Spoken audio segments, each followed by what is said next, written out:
Hello to all my guitar playing friends out there in Facebook land. Ron Spencer here with another episode of your free daily guitar lesson. A little something from me to you to help you get through your day. So on the past few episodes, we've been focusing on jazz blues chord substitutions, beef up our 1-4-5 chord progressions. And the last episode we talked about half-step chord anticipations. This episode we're going to talk about a couple substitutions we can do when we get to the four chords.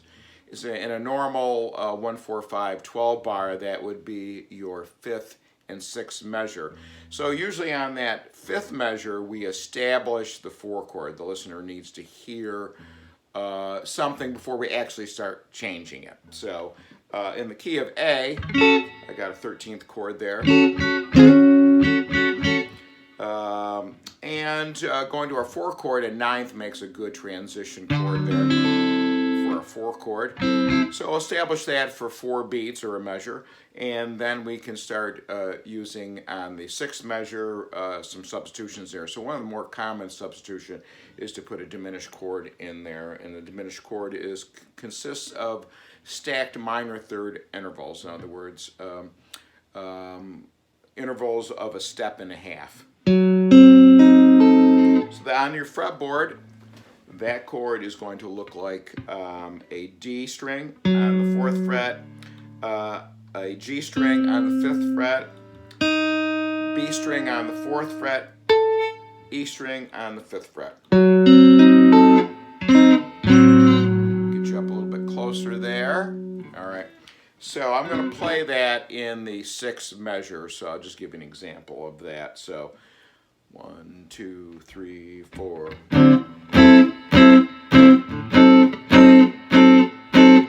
Okay, so in its simplest form, that's the way that you'd utilize that. Now, this chord can be repeated every step and a half, step and a half.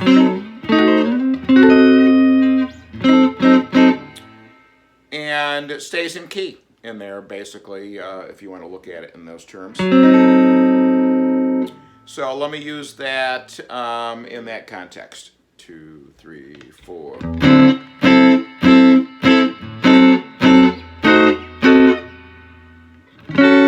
Then we'd be back to our one chord at that point and where we're going to go from there.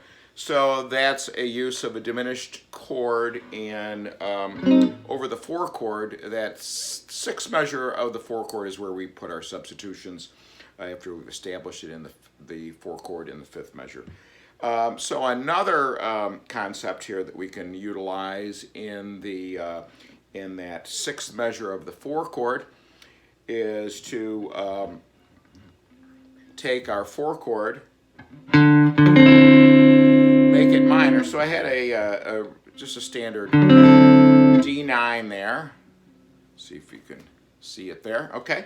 And then I just moved basically the D string down a half a step. The D string on the 4th fret is actually the 3rd of the chord. I'm going to lower that down to the 3rd fret, and so I'm taking the 3rd and lowering it a half a step. So I'm flattening the 3rd, making it a minor chord. So now in this case it's a D minor 9. So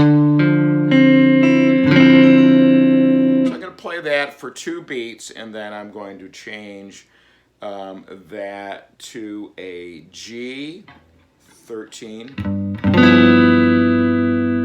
Okay, so I'm going to play that for 2 beats. That's going to take care of our 6th measure there. I'm going to play it, give you the example of it, and then I'm going to try to explain what was going on there. Okay, so we've got our 4 chord in the 5th measure.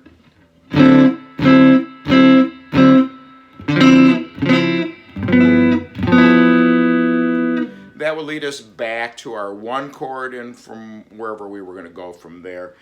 So what's happening there is we're taking the 4 chord, making it minor for 2 beats. And then we're going to the G 13. Okay, so why does that work? Well, let's sort of reconceptualize this, look at it in different ways. So we can take our 4 chord and look at it as a 5th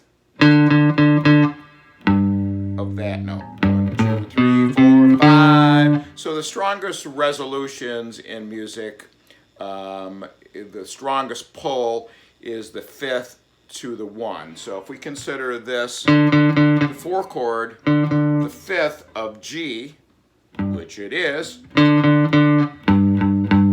that's going to resolve to that G13 really well. You can hear it. It sounds like this.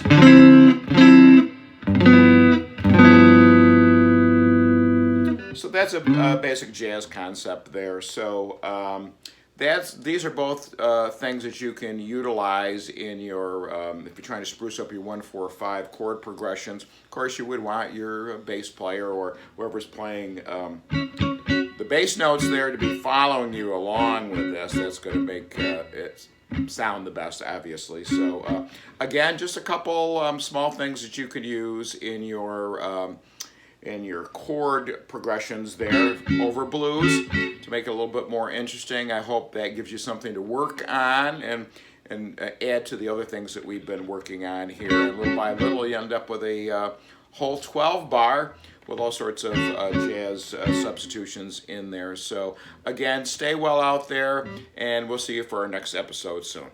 Take care.